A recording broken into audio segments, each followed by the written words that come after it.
You know that comforting idea people have about EMPs? The one where you imagine a bright flash, your phone dies, maybe your car stalls, and then everyone politely shrugs and starts grilling canned beans in the backyard? Yeah, that fantasy. Let me tell you something you're absolutely not supposed to say out loud. An EMP isn't terrifying because of the blast or the science or even the grid failure. It's terrifying because it exposes exactly how fragile people really are. And the uncomfortable truth is that most of the prepping you see online, the Faraday bags, the cute little EMP-proof generators, won't save you from the real collapse that follows. Not because they're useless, but because the actual danger isn't the devices that fail, it's the people who don't. See, when you study EMP effects, not the YouTube myth version, the first thing you learn is that the pulse itself doesn't fry everything. It fries enough things to create chaos. It's the gap that kills you. You might still have a working flashlight or a protected radio, but nobody else around you does. And humans, when stripped of certainty and electricity at the same time, behave like frightened animals with smartphones.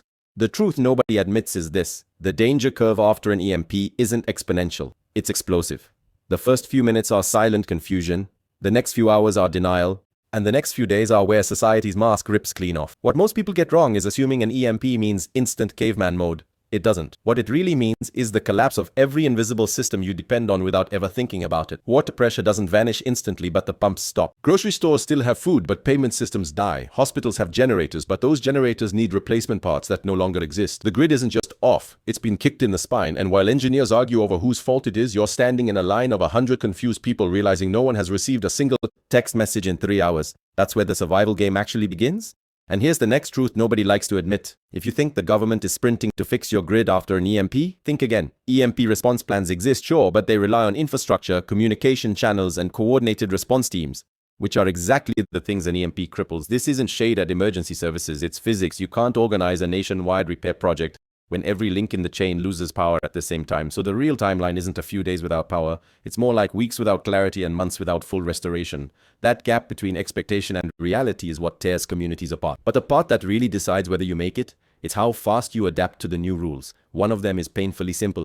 Anything that moves water, fuel, or information becomes the new currency of survival. You can have gold bars stacked to your ceiling, nobody cares. But you show up with a working gravity filter or a mechanical pump, and suddenly you're the most valuable person on the block. And here's the ugly twist. People know this instinctively, even the ones who've never watched a prepping video in their life. When desperation kicks in and everything that hums, glows, or charges turns into dead weight, people start looking for the few things that still matter, and they start looking aggressively. Most folks don't want to hear this because it challenges the Hollywood version of EMP survival where everyone calmly rations food and plays board games by candlelight. Reality is closer to this. The moment water stops coming out of taps, the friendly neighborhood vibe you grew up with turns into a silent standoff. People start scanning garages for tools, fuel cans, generators, anything mechanical, not digital mechanical. The world doesn't regress to the Stone Age, it regresses to the 1940s with worse morals. And the people who make it through are the ones who understand that an EMP isn't a tech problem, it's a logistics failure. Let me give you an example of something most people never think about: refrigeration. When power dies, the countdown on food begins instantly.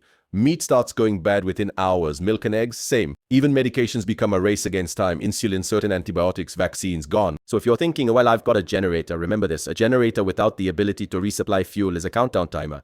It's noise that announces to every desperate ear within half a mile that you still have something to steal. And trust me, in a powerless world, sound travels like gossip in a small town. This section is based on practical field survival experience rather than formal academic sources. Another brutal truth is how dependent your body is on consistent water intake. Most people never feel real dehydration because modern life shields them from it. But lose power and suddenly your filtration, pumps and treatment plants stop. Even streams and lakes aren't free water. They're bacterial soup unless you can boil or filter them. So while everyone else is fighting over flashlights and battery packs, the survivors are the ones who immediately locate alternate water sources and secure ways to purify them without electricity. The method works because it eliminates the fastest and most painful vector of collapse: dehydration. The consequence is simple. While others get weaker, you get stronger. And then there's communication. Everyone thinks the first instinct in a blackout is to check on family. Wrong. The first instinct is panic. Real panic. When phones and radios die, the silence is louder than the EMP itself. Humans rely on communication the way lungs rely on oxygen. So the people who still have a protected radio or a backup ham system becomes the rare few who still have eyes in a world gone blind. Not because the device matters, but because information becomes the new survival currency. If you know what's happening, you have power. If you don't, you're stuck guessing, dangerously. So what's the final truth about EMPs that nobody wants to admit? It's this: an EMP isn't about the moment the lights go out. It's about who you become after. Most people imagine they'll rise to the occasion, but the real test is whether you can stay calm when your world shrinks to the reach of your own voice and the strength of your own hands.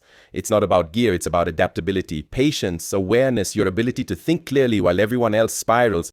If an EMP ever hits, the people who survive aren't the ones with the biggest stockpile.